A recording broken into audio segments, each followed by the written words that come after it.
고전학파. 자, 고전학파의 지대 이론을 배우는데 아까 고전학파의 대표적인 학자가 우리 리카도. 작년에 또 출제를 한 학자죠. 리카도. 그러니까 여러분 학자들의 견해가 중요하거든요. 원래도. 그래서 리카도 하면은 뭐죠? 이제 이거 연결을 시켜야 돼요. 차액, 지대설. 이렇게 연결. 예, 학자하고 요 이론. 자, 우선은 리카도는 영국에서의 여러분 농업용 토지를 줄여서 뭐라고 할까요? 가끔 그 어떤 분 묻더라고. 농토잖아요. 그 지문을 보면 농토 막 이런 게 막 나오면요. 아, 농업용 토지 이걸 줄여서 농토. 그래서 그 영국에서 농업용 토지에 있어서 중요한 게 뭐다? 비옥도, 비옥도. 토지의 이 비옥도 중요한 거예요. 여러분 당연히 비옥도가 좋은 토지가 생산량도 많아지겠죠. 당연히. 그래서 이 비옥도의 차이를 본 거예요. 그러면 비옥도가 높은 토지냐 낮은 토지냐 생산량의 차이가 있어요. 단위 면적은 뭐라고 하냐면 1제곱미터입니다. 단위 면적은 1제곱미터당 농업용 토지에서의 수확량이 어떻게 되느냐. 그걸 뭐라고 하냐면요. 단위 면적당 농업용 토지의 수확량을 우리는 전문용어로 생산성이라고 해요. 그걸 뭐라고? 생산성. 뭐 우리 가끔 뉴스도 보면 생산성이 높다 낮다 뭐 이런 얘기를 많이 하는데 이 단위 면적당 농업용 토지의 수확량. 이 생산성에 또 뭐가 발생해요? 차이가 발생할 수밖에 없어. 그럼 이러한 생산성의 차이가 결국은 뭐를 가져오냐면은 지대의 차이를 가져온다. 지대의 차이. 그러니까 항상 요걸 키워드거든요. 요걸 딱 기억을 해 두십니다. 그러면 29의 심에 이렇게 냈거든요. 29의 심에 리카도는 위치를 중시하고 비옥도는 무시했다. 틀렸죠? 그렇게 딱 나오는 거예요. 근데 문제를 한번 볼까요, 이제? 비옥도가 같으면 어떻게 돼요? 자, 농업용 토지에 비옥도가 같으면 생산성도 같고 지대도 같아야 돼요. 근데 실제 영국에서 비옥도는 동일하는데 지대에는 차이가 발생했어요. 이걸 설명 못해, 리카도는. 이것을 설명 못해서 왜 설명 못했느냐? 바로 리카도는 토지에 뭐를 경시했냐 하면은 위치 문제를 경시했다. 시험 문제 이게 포인트잖아요. 리카도는 아까 얘기했죠? 비옥도가 동일하면은 지대도 동일해야 되는데 지대의 차이가 발생하고 있어요. 이걸 설명 못한 것은 토지의 위치 문제를 경시했기 때문에 그렇다. 그러니까 우리 시험 문제 29에 아까 얘기했죠. 리카도는 위치를 중시하고 비옥도를 무시했다? 그럼 틀린 지문이지. 뭐를? 위치를 무시했고 뭐를 중시했다? 비옥도를 중시했다. 이렇게 나와야지. 리카도가 뜨면 비옥도입니다. 비옥도. 자, 그러면은 자, 여기서 작년에도 출제했거든요. 작년에도 출제를 했고 한 4번 출제한 것 같아. 요거 지대를 발생시키는 원인. 요거 작년에도 했지만 하여튼 4번 출제된 지문이야. 우선 영국에서 농업용 토지에 있어서의 비옥 있죠? 비옥도니까 비옥한 토지가 한정되어 있다. 비옥한 토지가 한정되어 있다는 희소성. 하나 있고 또 수학 체감의 법칙. 자, 아까 단위 면적당.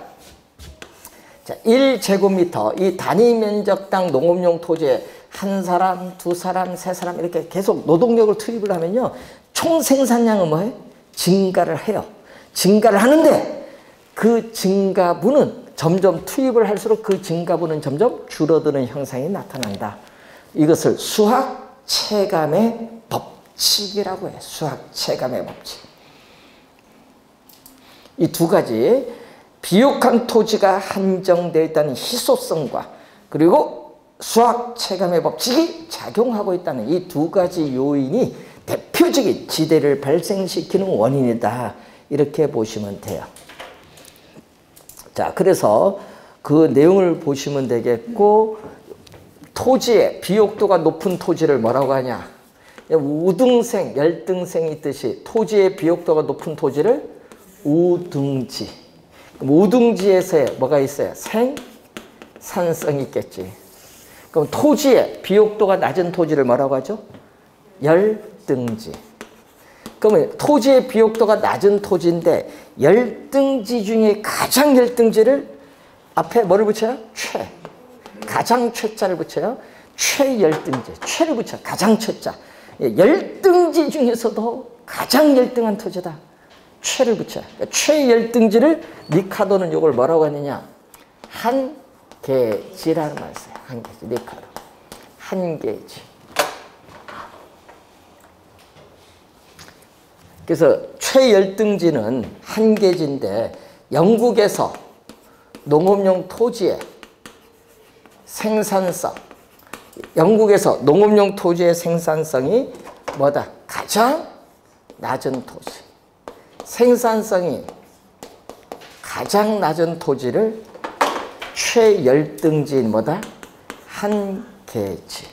그래서 한계지에서는 생산성이 가장 낮기 때문에 시장에서 거래되는 생산물 가격과 생산비가 어떻게 돼요? 서로 같을 수밖에 없다. 생산물 가격, 시장에서 거래되는 생산물 가격과 그 생산물을 생산하는 데 드는 생산비가 서로 같을 수밖에 없다. 한계지에서. 자, 그러면은 이 한계지인 최열등지를 기준합니다. 요걸 기준. 생산성이 가장 낮은 토지 한계지를 기준해서 이보다 더 비옥도가 높은 우등지에 대한 생산성에 대한 대가를 지대로 지불해야 된다. 그래서 요 차액, 요 생산성이 가장 낮죠? 요 차액만큼 토지 소유자에게 뭐를 지대로 지불하자. 그래서 나온 용어가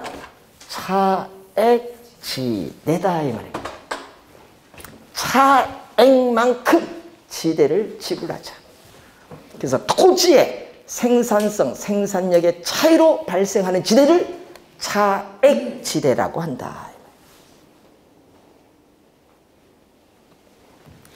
자, 이제 차액지대 이제 개념 이해됐죠? 요 생산성의 차액만큼 뭘로 지불? 토지 소유자에게 지대로 지불하자. 이거.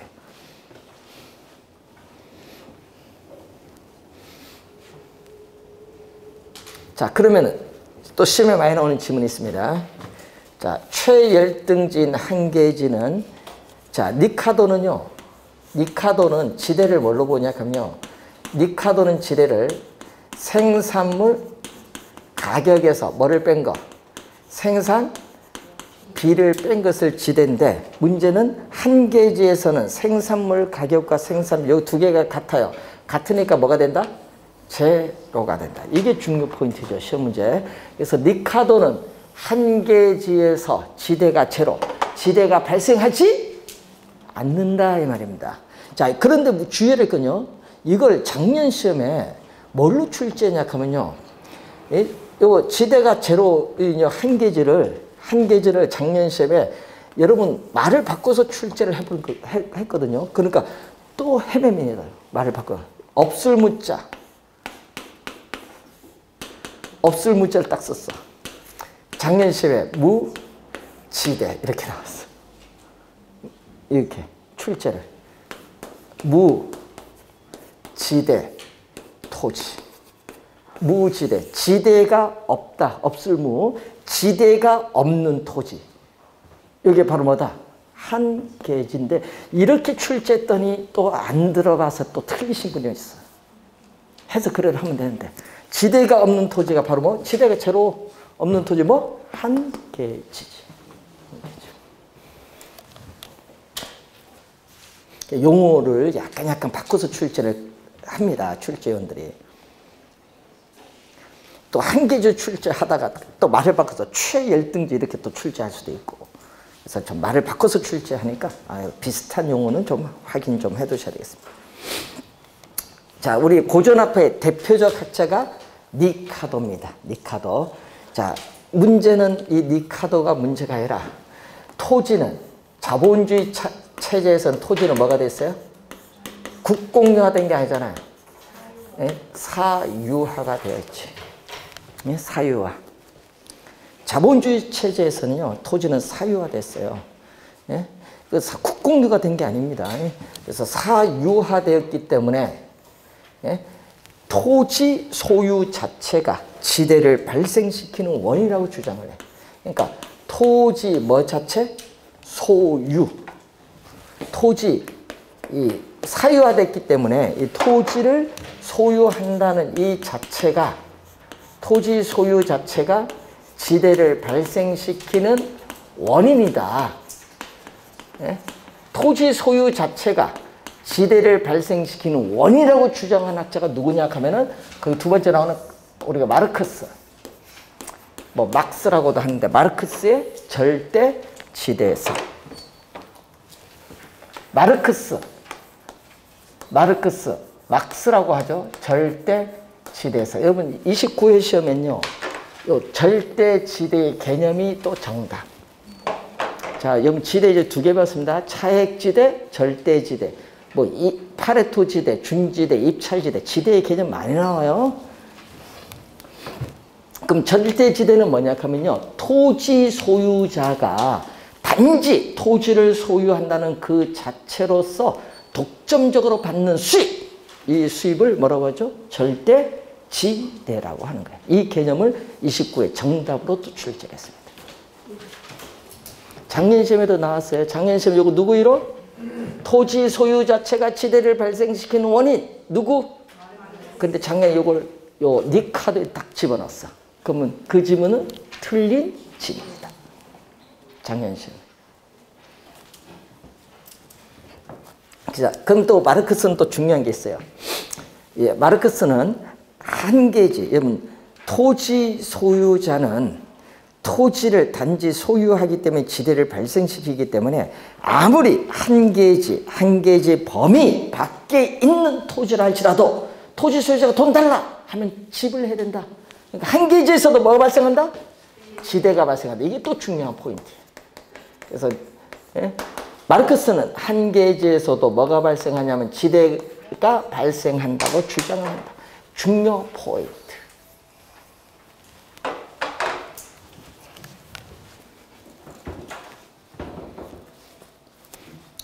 요 두 개가 뭐 핵심이잖아요, 핵심. 두 개. 자, 그러면 이제 작년은 이제 문제 했고 재작년은 트윈앤을 출제했거든요. 재작년은 트윈앤. 그래서 여러분 교재에 있어서 우리가 175페이지에 트윈앤.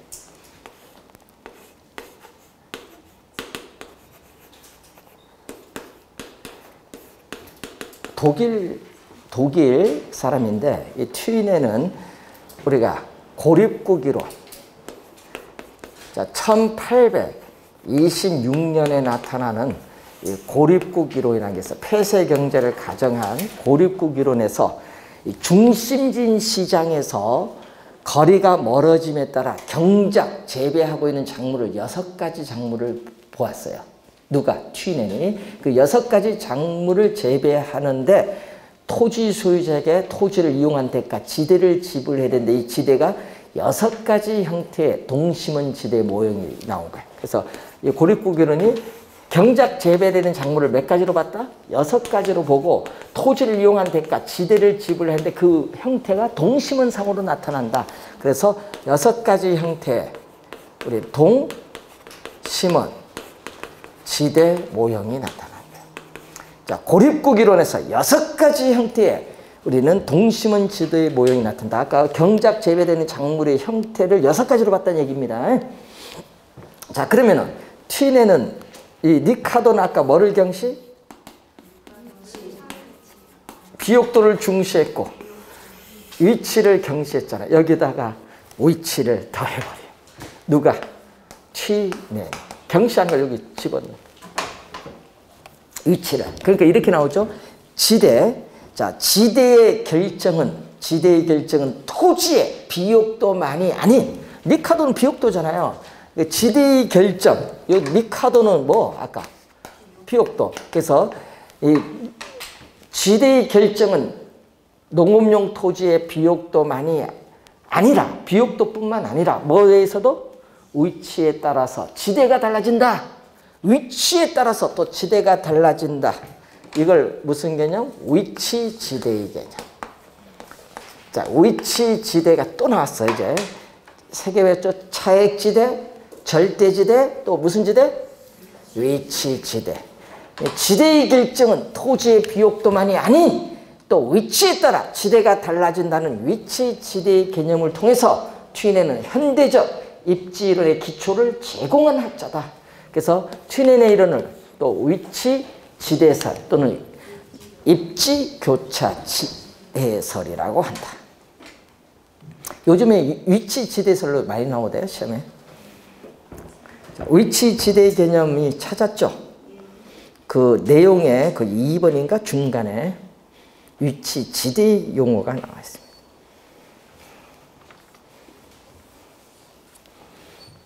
그럼 트윈의 이론 그림을 한번 볼게요. 자, 여기 중심지. 자, 여러분 1820년에 중심지 여기 시장이에요. 시장.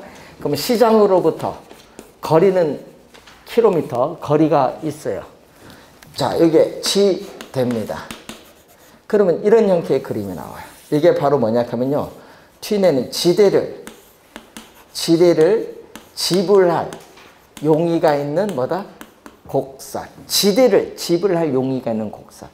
그림에 봤더니 뭐죠? 오른쪽 밑을 향한다. 우하향. 오른쪽 밑을 향하는 우하향하는 직선의 형태를 있고 마이너스 기울기를 가지고 있다. 마이너스 기울기. 수요곡선처럼 마이너스 기울기를 가지고 있다. 이 점이 뭐죠? 이 점. 중심지로부터 이 정도 거리에 이 떨어진 점 지대가 제로잖아요. 그래서 이건 0, 제로.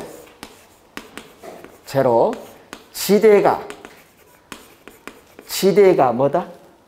지대가 0인 상태에 있는 거리.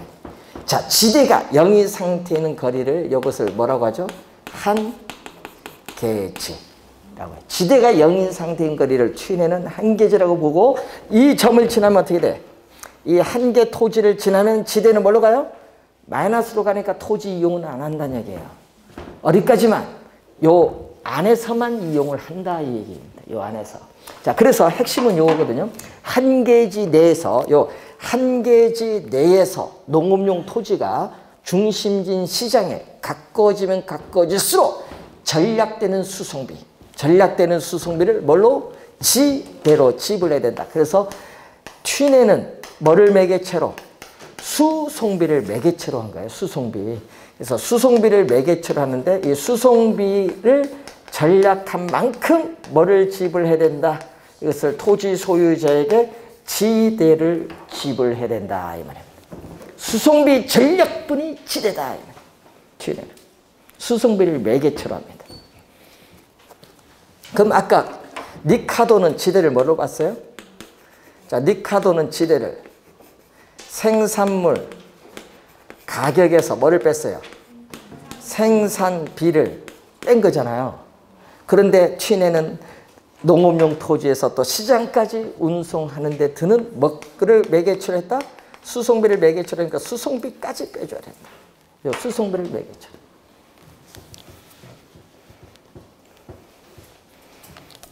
니카도와 다르죠. 수송비가 들어간 거예요. 그래서 지대는 생산물 가격에서 뭐를 뺐죠? 생산비를 뺐는데 문제는 수송비는 단위거리당 단위거리는 1km 단위거리 1km당 수송비 얼마 주어졌죠. 여기다가 뭐를 곱해주면 거리 시장으로부터의 거리를 곱해주면 수송비를 구할 수 있다.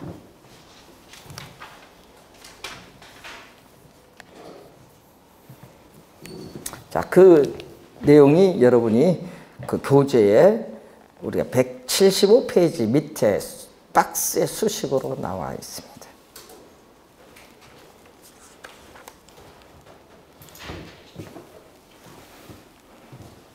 자, 한번 여기서 이제 하나 더 설명할까요? A, 한계지 안에서 이용을 하니까 A라는 농업용 토지가 있어요. 자, A라는 농업용 토지가 있는데 여기서 생산을 해서 시장에 농산물을 운송합니다. 그럼 운송할 때는 한계지에서 생산해서 운송하는 것보다 이 거리에 해당하는 만큼 수송비가 전략이 돼요. 그 전략되는 수송비를 이렇게 뭘로? 지대로 지불한다는 내용입니다. 되겠죠? 그러면 두 번째는 여기죠. 그럼 비농업용 토지에서 생산해서 시장에 운송을 하면은 한 계절에서 생산해서 운송하는 것보다 이 거리에 해당하는 만큼, 거리가 길죠? 이 거리에 해당하는 만큼 수송비가 많이 전략되죠. 많이 전략되니까 지대도 이렇게 뭐 한다? 우리 높게 형성이 돼요. 그래서 중심지인 시장에 가까울수록 지대는 높고, 반대로 중심지에서 거리가 멀어져서 지대는 점점 낮아진다. 시험에 이걸 또 많이 냅니다. 중심지인 시장으로부터 거리가 멀어질수록 지대는 점점 증가한다, 하락한다. 하락하죠. 하락. 시험에는 하락이 나오기도 하고 감소도 나오기도 하고 뭐 하여튼 중심지에서 거리가 멀어질수록 지대는 점점 하락한다, 점점 감소한다, 뭐 이렇게 출제를 또 자주 해요, 지문상에서. 그러면 이제 여기서 하나 또 중요한 거 가겠습니다. 2년 전에 또 지문에 나왔거든요. 요거죠. AB 두 농업용 토지의 요 거리, 이 거리의 차이에 따르는 수송비의 차이가 뭐를 가져온다? 지대의 차이를 가져온다. 자, 여러분 AB 두 농업용 토지의 거리에 따르는 뭐의 차이? 수송비의 차이가 뭐를 가져온다? 지대의 차이를 가져온다. 자, 니카도는 비옥도의 차이가 지대의 차이를 가져오지만 튀네는 수송비를 매개처리 했을 때 수송비 차이가 지대의 차이를 가져온다고 주장한 학자가 누구? 튀네. 그래서 튀네는 이론을 입지교차 지대설이라고 합니다. 용어가 좀 어렵네.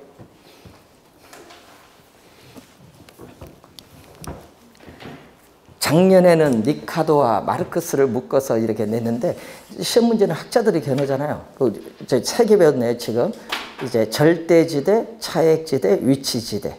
3개 배웠어요. 지대가 많거든요. 거기서 어느 걸 출제할지 그건 출제요 마음이에요. 자, 독점지대는 출제하지 않으니까 넘어가고, 자, 여러분 177페이지 보시면은 마샬의 준지대라는 용어가 나와요. 자, 이제 또 지대 네 번째. 알프레드 마샬, 신고전학파의 대표적인 학자인데, 마샬은 여기죠. 고전학파, 여러분 지금 앞에서 배운 고전학파의 지대의 개념을 확대를 해요. 고전학파에 쓴 지대는 아까 뭐죠? 농업용 토지를 빌려서 이용한 대가로서 지대를 지불하는 거거든요. 근데 마샬은 이걸 더 확대했어요. 고전학파의 지대의 개념을 확대해서 뭐를 도입을 한 거야? 준이란 말 도입한 거야. 준지대의 개념을 도입을 한 거야. 준지대. 우리 준부동산 그것듯이 준지대. 그러니까 토지만 주는 게 아니다는 얘기죠. 그래서 뭐죠?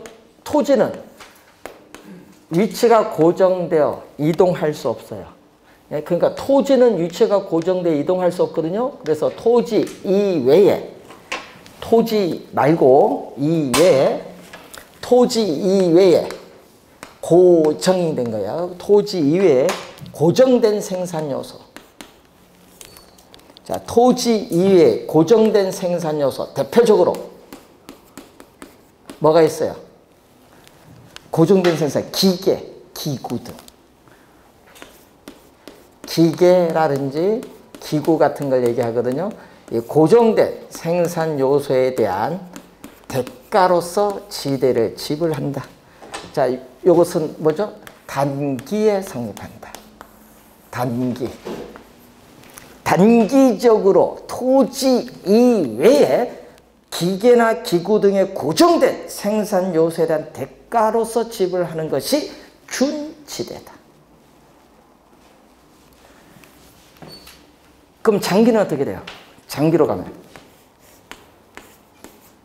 장기에서는 여러분 생산 요소인 지금 기계 기구인데 여러분 장기로 가면요. 생산 설비가 우리 기업에서 생산 설비가 확장될 수도 있고 축소될 수도 있잖아요. 기계 기구 등이 장기로 가면 변해요. 고정된 것이 아니라 장기로 가면 고정된 것이 아니라 기계 기구 생산 설비 확대 축소가 있을 수 있기 때문에 변한다. 장기로 가면은 이 변하기 때문에 준지대가 발생하지 않는 거예요. 그래서 장기에는 준지대가 발생하지 않는다. 언제만 성립한다? 단기에만 성립하는 개념이다. 단기에만. 그러면 여러분 단기에 고정된 생산 요소는 고정됐잖아요. 기계교구. 자, 고정된 생산 요소가 딱 고정됐어요. 그러면 뭐에서? 수요. 고정된 생산 요소에 대한 요 수요에 의해서 가격이 결정되는 거예요. 공급은 고정됐으니까. 기계 기구들의 공급은 고정됐으니까 고정된 생산 요소잖아요. 고정됐으니까 뭐에서? 이 수요에 의해서 가격이 결정되겠다는 내용입니다. 준지대의 개념.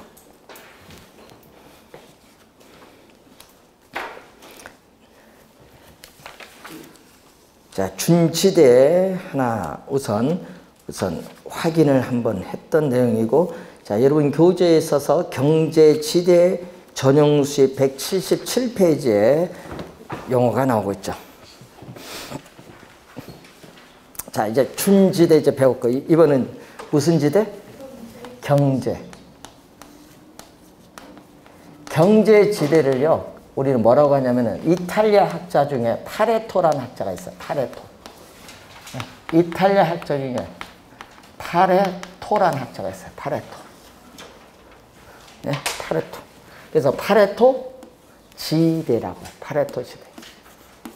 경제지대를 다른 말로 파레토 지대.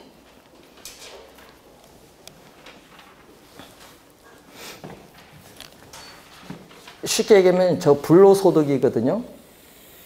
자, 수요 곡선, 공급 곡선이 주어졌을 때 수요 공급이 만나는 점이 뭐죠? 균형 가격과 균형 거래량이 이렇게 결정되고 있어요. 자, 요것까지는 우리 배웠죠? 자, 이 수요와 공급 곡선이 교차하는 이 점에서 시장에서의 균형 가격, 균형 거래량이 결정되고 있습니다. 요까지는 배웠죠? 그러면 생산 요소, 지금 여러분 가지고 있다. 여러분 노동력이라고 생각하시면 돼요. 여러분 노동 가지고 있어요. 나는 그 노동을 이만큼 공급하겠다. 예? 이만큼 공급하면 난 최소. 여러분 노동 제공해서 나는 얼마 받겠다. 연봉 협상하잖아요. 지금 3월 시즌 처리돼. 지금 보니까. 예? 얼마에? 그러면은 이 정도 공급했을 때 나는 최소 요 만나는 점까지 받겠다. 근데 시장에서는 얼마 주고 있어요?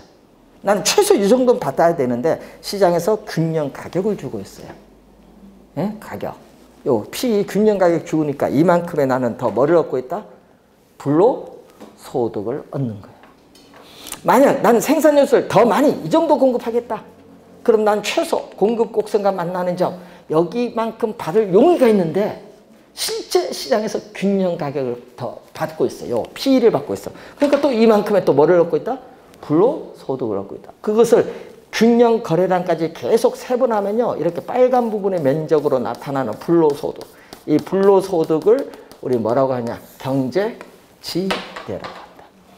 그러면 이때 요 면적은 뭐죠? 이 파란 면적. 이 면적은 뭐야? 이 파란 면적은 균형 가격과 거래량 곱한 이 면적은 총수입이야. 그러니까 총수입. 총수입에서 뭐를 빼냐? 전용수입이라는 용어가 있어요. 여기 29회 시험에 출제했어요. 전용수입 29회 시험에 출제된 용어인데 전용수입이라는 용어가 나와요. 이 얘기거든요. 나는 생산 요소를 이만큼 공급하면 최소 이만큼 받겠다. 요거 최소한의 금액이에요. 그래서 생산 요소를 현재 여러분은 제공하고 있는데 나 지금 여기 고용돼서 100만 원 받고 있어. 근데 저쪽에서 150만 주겠어. 그러면 갑니다. 노동 이동해야지. 더 주겠다는데. 그러면 이 공장에서는 얼마를 줘야 이동을 안 할까요? 저쪽 150만 준다 하니까 내도 150만 줘야죠. 그래 안 갈 거 아니에요. 그게 전용 수입이에요. 그게. 그러니까 현재 이용하고 있는 용도에서 다른 용도로 옮겨가지 않도록 하기 위해서 지불해야 되는 최소한의 금액이에요. 최소한의 금액을 뭐라고 한다? 전용 수입. 여러분 시험에는요. 최소를 또 뭘로 출제하냐 근지 아세요? 최대로 출제해버립니다. 말을 바꿔서. 전용 수입. 전용 수입은 생산 요소의 기회비용 개념입니다. 전용 수입은 무슨 개념? 기회비용. 생산 요소의 기회비용 개념. 다른 용도로 옮겨가지 않기 위해서 나는 최소 얼마 주겠다 이거야.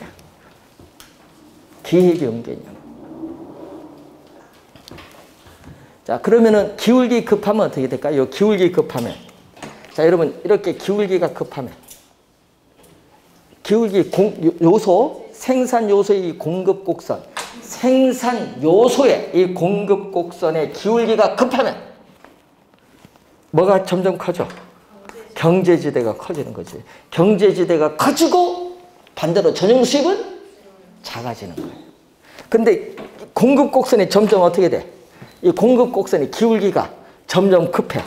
급해서 어디게? 이렇게 수직선. 수직선은 뭐다? 완전 비탄력적인 수직선이 돼요. 그러면 수요 곡선이 이렇게 주어졌잖아요. 그럼 요게 뭐가 돼? 점점 급해지면요. 이 빨간 면적, 요 전체가 다 무슨 면적? 빨간 면적이 뭐가 돼? 경제지대야. 그러니까 요 가격과 거래량 곱하기 요 총수입이죠? 총수입 자체가 뭐가 돼? 경제지대가 돼. 이때는 전용 수입은 없어요. 이럴 경우에. 그러니까 뭐가 중요한 거야? 공급 곡선이거든요. 그래서 생산 요소의 공급 곡선의 기울기가 급하냐 완만하냐. 예? 요거에 따라서 뭐가 달라진다? 경제지대와 전용 수입의 크기가 달라지는 겁니다.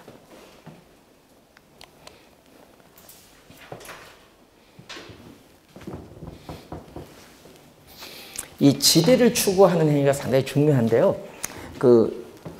요즘에 우리 톱스타들 요즘 뉴스 보니까 톱스타들인데, 자, 드라마가 하나 여기 뭐 하려고 해, 드라마. 예? 근데 이 A라는 사람을 여기 픽업을 좀 하고자, 드라마에 출연을 픽업하고자 하는데 A는 톱스타니까 다른 쪽에서도 모셔가려고 하겠죠. 예? 그러니까 이 드라마에서 나는 경쟁이 많다 보니까 나는 이 드라마에 출연하기 위해서 난 최소 해당 3억을 달라. 해당 이제 우리 드라마 뭐 50분 찍잖아요. 그게 한 회입니다. 그 한 회당 3억 달라. 이렇게 하면 어떻게 할까요? 그러면은 어떻게 돼요? 여기서는 이 사람 모시기 위해서는 3억 줘야 돼. 예? 근데 다른 쪽에서는 어떻게 돼? 다른 쪽에서 야, 여기 3억 불렀는데 야, 우리 뺏기게 생겼다. 야, 5억 줄게. 우리 와, 5억 줄게. 그럼 어디 가겠어요? 5억 준대 가야지. 어? 한철인데 이쪽 가야죠. 그러면 얼마의 이득을 얻었어요? 여기 3억 주겠다 하는데 여기 5억 주니까 얼마? 2억. 그게 불로소득인 경제지대예요. 그럼 3억은 뭐야 이거? 3억은 전용 수입이에요. 전용 수입. 그게. 최소 난 얼마 받겠다 하는데 더 주겠다 하니까 그게 불로소득 생긴 거지.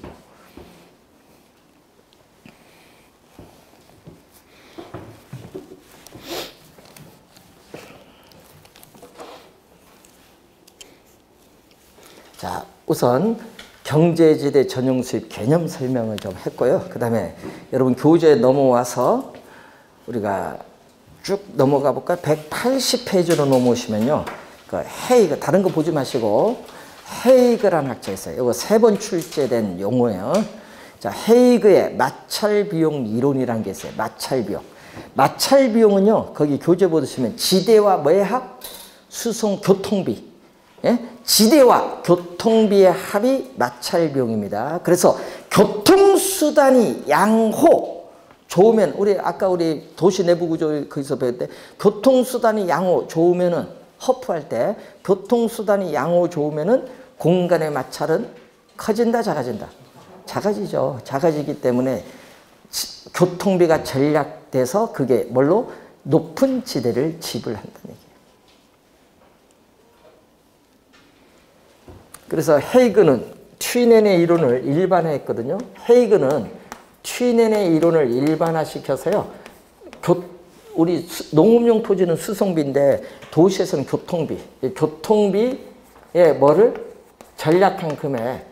교통비 전략하는 금액을 뭘로 지불하자? 여기는 지대로 지불하자. 자, 튀넨은 수송비 전략분을 지대로 지불하는 거고, 이걸 우리 도시 토지에 적용했을 때는 교통비 전략분을 지대로 지불하자 주장한 학자가 누구냐면은 헤이그. 헤이그의 마찰비용이다.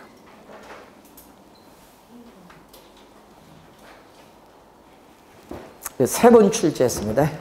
헤이그 이론은 20회, 2회, 26회 3번 출제된 학자. 그리고 작년에 또 출제한 입찰지대 181페이지 입찰지대의 개념이 또 작년에 또 출제했어요. 하여튼 또 시험 문제 또 윌리엄 알론소라고 하거든요. 알론소의 이번은 또 무슨 지대? 입찰지대. 아우, 이 지대가 너무 많죠. 차액지대, 절대지대, 예? 경제지대, 위치지대, 중지대, 예? 파레토지대, 입찰지대. 아유, 지대가 이렇게 많습니다. 거기서 5개 뽑아서 출제할 수도 있어요. 틀린 거 찾아내라. 개념 물을 수 있습니다. 예? 자, 입찰지대는 뭐냐? 입찰지대는 1제곱미터 단위 면적 토지에 대해서 토지 이용하는 사람이 기꺼이 지불할 용의가 있는 가장 높은 최대의 금액을 말한다. 시험은 최소로 출제합니다. 최대의 금액 182페이지에 위에서 4번째 줄 최대, 이거 최소로 출제 많이 하거든요. 최대의 금액을 주기 때문에 이유는 없어요. 초과 이유는 0이 되는 수준의 지대를 입찰지대다. 최고의 금액을 주잖아. 많은 금액을 주니까 이유는 자체가 없다. 초과 이유는 없다. 0이 되는 수준의 지대를 입찰지대. 입찰지대 개념 배웠어요. 입찰지대 요 개념. 자, 그러면은 입찰지대인데 여러분 우리 법원의 경매물건도 입찰한다고 하잖아요. 경매물건. 입찰하면은 누구에게 낙찰이 돼요? 돈 많이 주겠다는 사람에게 낙찰되는 거지. 마찬가지예요. 토지도 소유자가 이용자가 많아요. 토지 소유자는 빌려주고자 했다. 누구한테 빌려주겠어요? 돈 많이 주겠다는 사람이 빌려주지. 당연하죠. 그러면은 우리가 그림을 하나 그려볼게요. 요 거리가 있거든요. 자, 우리 도심에서 우리가 산업이 도시에서는 산업이 많잖아요. A 산업. 네, 여러분 아까 우리 지대를 지불할 용의가 있는 곡선이 있어요. B 산업도 있고 C 산업도 있어요. 그러면 이렇게 각 산업이 뭐를 벌인다? 아까 지대를 지불할 용의가 있는 곡선이 뭐를 벌여요? 입찰 경쟁을 할 거 아니야. 입찰 경쟁. 입찰 경쟁. 그럼 누구에게 토지를 배분되느냐? 자, 여기서 보면 요까지는 A 산업이 많이 주니까 A 산업에 토지를 배분해줘요. 요 점을 지나서부터는 A보다 누가 많이 준다? B. 그럼 요까지는 B 산업의 토지 배분. 여기는 A, 여기는 B. 그럼 요 점을 지나서는 B보다 누가 많이 줘? C.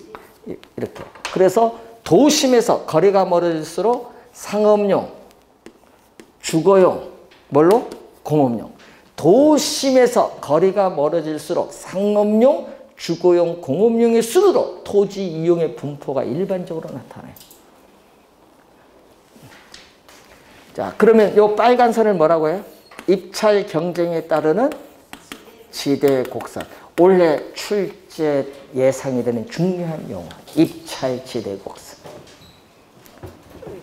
그림 보면 이해되죠? 도심에서 거리가 멀어질수록 가장 높은, 여기 가장 높은 지대 부분을 연결한 포락선. 밑에서 앉는다는 의미에서 포락선. 포락선이에요.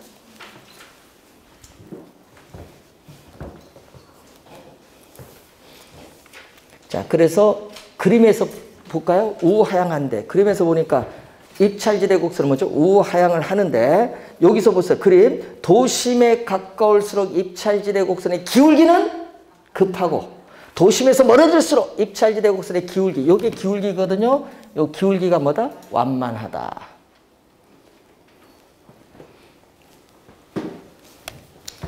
기울기는 중간 수식이 나와 있어요. 예? 도심에서 거리가 멀어질수록 총 교통비용이 얼마만큼 변하느냐. 한 개 교통비용을 토지 이용 주체의 토지 사용량으로 나눠준 게 기울기가 되는데, 거기 교재 기울기 그 개념 거기 박스에 나와 있습니다.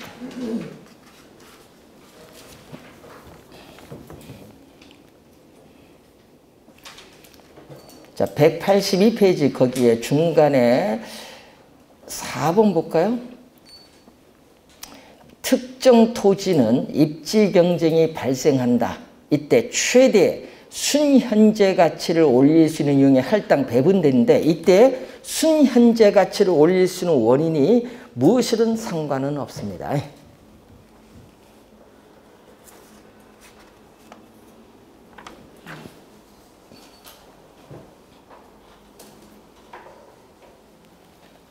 자, 여러분 교재 181쪽에 밑에서 6번째 줄 색깔 있는 그 개념이 입찰지대 곡선의 개념. 색깔 있는 게 중요하다는 얘기죠.